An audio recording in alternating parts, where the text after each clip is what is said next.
민수기 1장 47절부터 54절 말씀입니다. 그러나 레위인은 그들의 조상의 지파대로 그 계수에 들지 아니하였으니 이는 여호와께서 모세에게 말씀하여 이르시되 너는 레위 지파만은 계수하지 말며 그들을 이스라엘 자손 계수 중에 넣지 말고 그들에게 증거의 성막과 그 모든 기구와 그 모든 부속품을 관리하게 하라.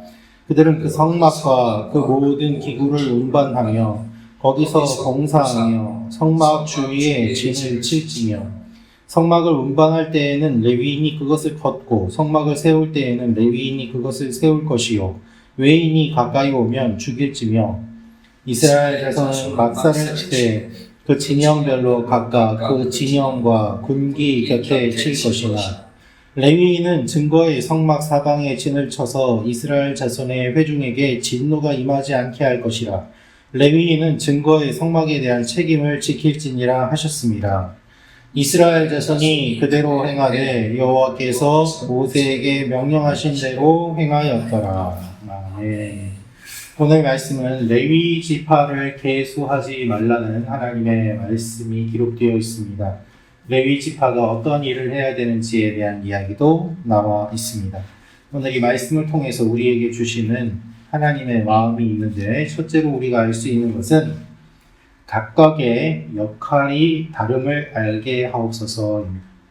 각각의 역할이 다름을 알게 하옵소서.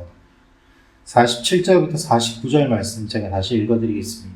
그러나 레위인은 그들의 조상의 지파대로 그 계수에 들지 아니하였으니 이는 여호와께서 모세에게 말씀하여 이르시되 너는 레위 지파만은 계수하지 말며 그들을 이스라엘 자손 계수 중에 넣지 말고. 하나님께서는 레위 지파를 계수하지 말라고 말씀하십니다. 왜 그럴까요? 지금까지 12지파를 계수한 이유는 20세부터 남자 싸울 수 있는 사람들을 확인하기 위함이었습니다. 즉 전쟁에 나가기 위한 사람들의 인구를 확인하기 위한 것이었다는 말씀입니다. 그런데 레위 지파는 세지 말라고 하신 것은 무엇인가 하면 레위 지파는 전쟁에 나가는 사람들이 아니다라는 것이겠죠.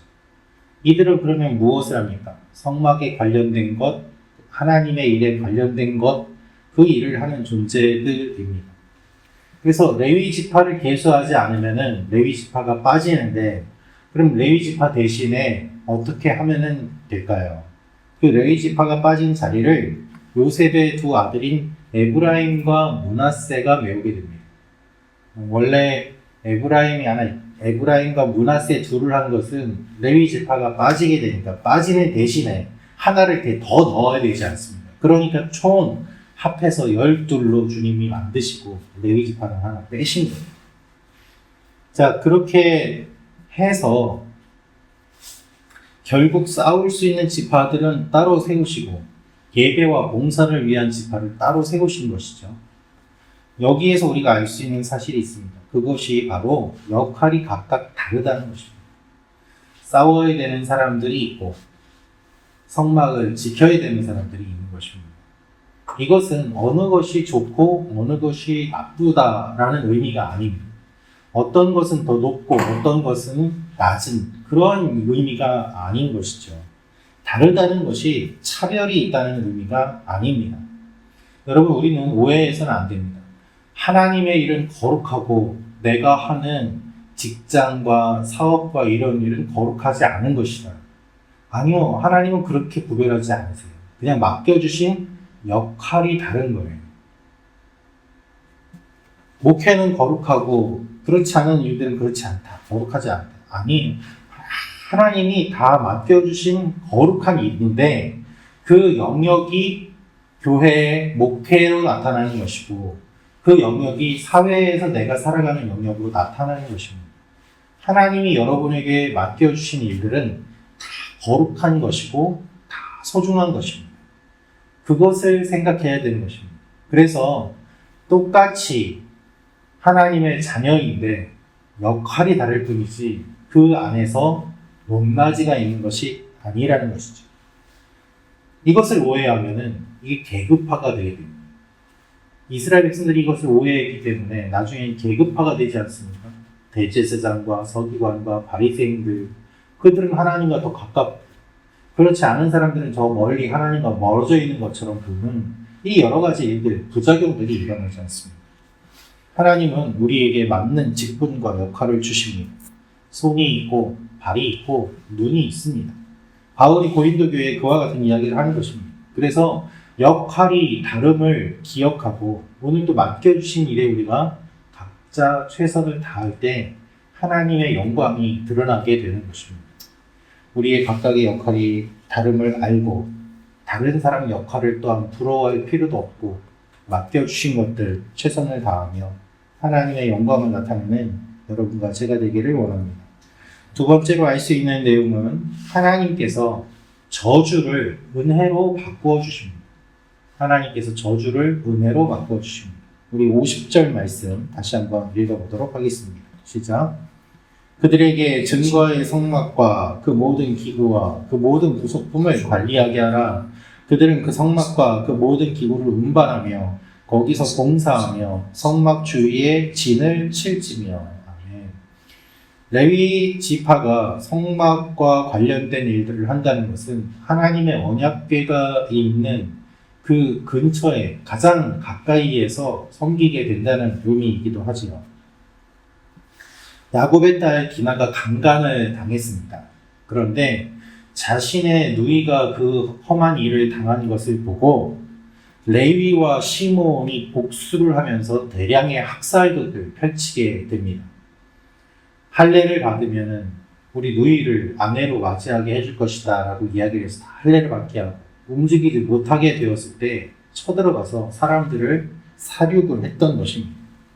그것이 창세기 34장의 내용인데 이 일이 일어난 이후에 야곱은 마지막에 이들이 장차 흩어질 것이다 라는 예언을 합니다. 일종의 저주인 거죠. 너희가 너무 많은 사람들을 죽였다 라면서 이와 같은 이야기를 합니다. 그런데 똑같이 저주를 받았는데 시므온과 레위는 그 결말이 달라집니다. 시므온은 나중에 시므온 지파가 인구가 크게 감소해서 자신들의 땅을 제대로 분배받지 못하고 유다 땅에 더부살이를 하게 되고 그리고 나중에 남유다와 북이스라엘로 갈라지게 될 때 북이스라엘 편에 서게 되면서 시므온 지파는 어느 순간 어디로 가는지 사라져버려요. 진짜 말 그대로 흩어진 것이죠. 그런데 레위인은 어떻게 되는가? 레위인은 계속해서 성전 봉사를 하는 일들이 일어나게 된 것입니다. 이것이 어떻게 가능한가?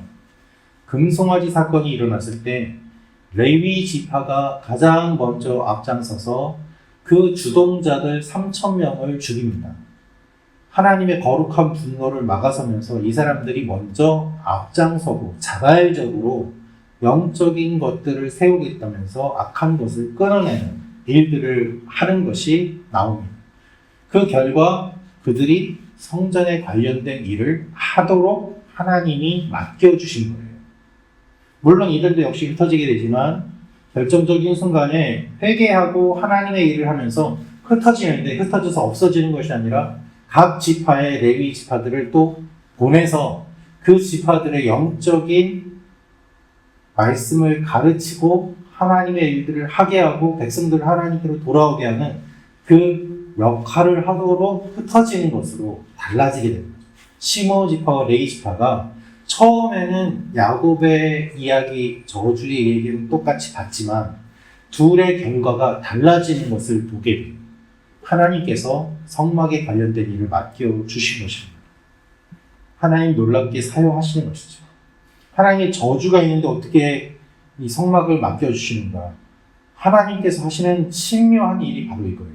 흩어질 것이다라는 저주가 있는데 그 저주가 흩어지는 것은 동일하게 이루어지는데 흩어져서 무엇을 하는가?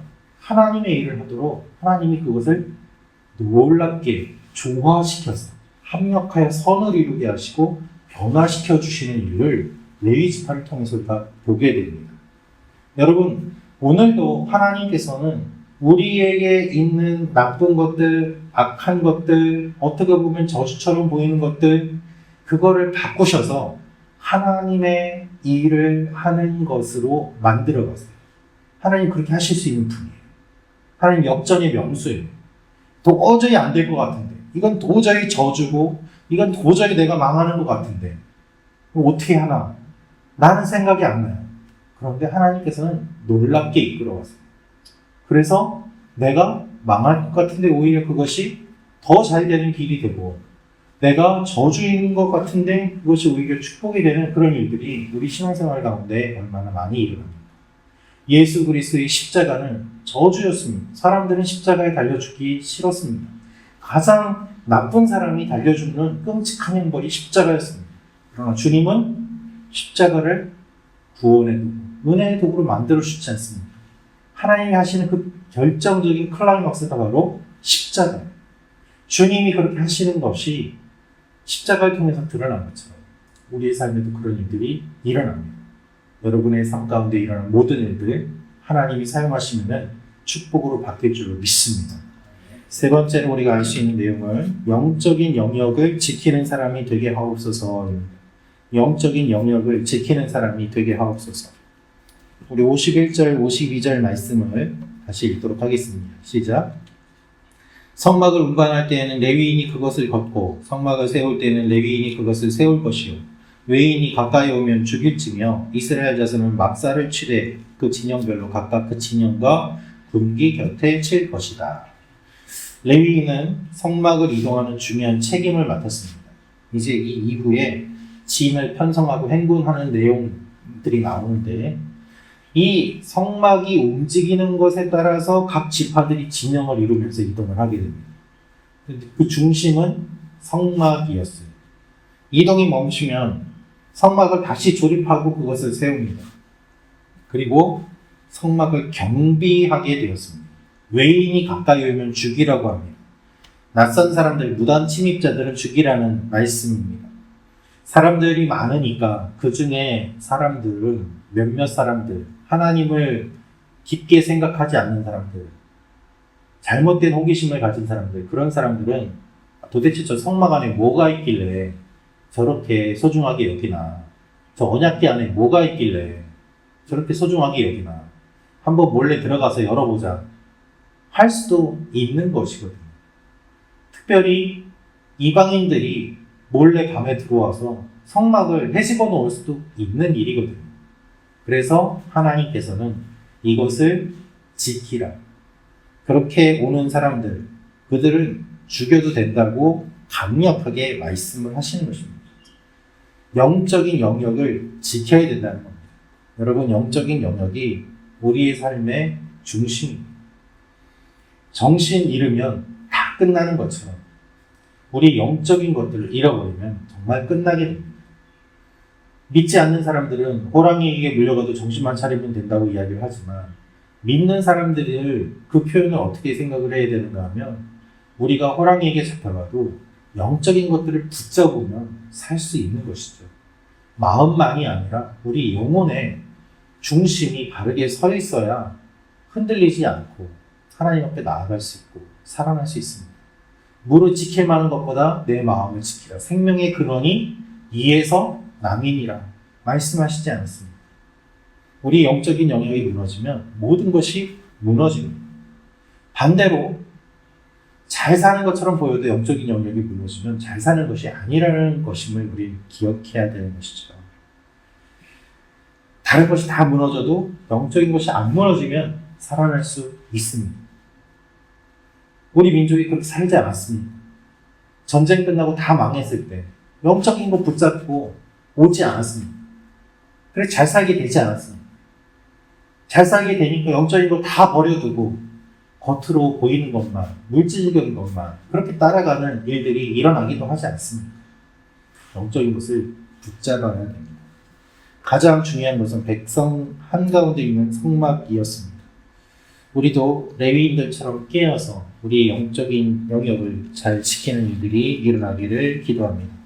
주님, 오늘도 우리가 기도하며 우리의 영혼을 지키고 우리의 영적인 영역을 붙잡고 하나님께서 주시는 축복을 소망하며 나아가게 하여 주옵소서. 기도하며 나아가는 여러분과 제가 되기를 원합니다. 기도하겠습니다.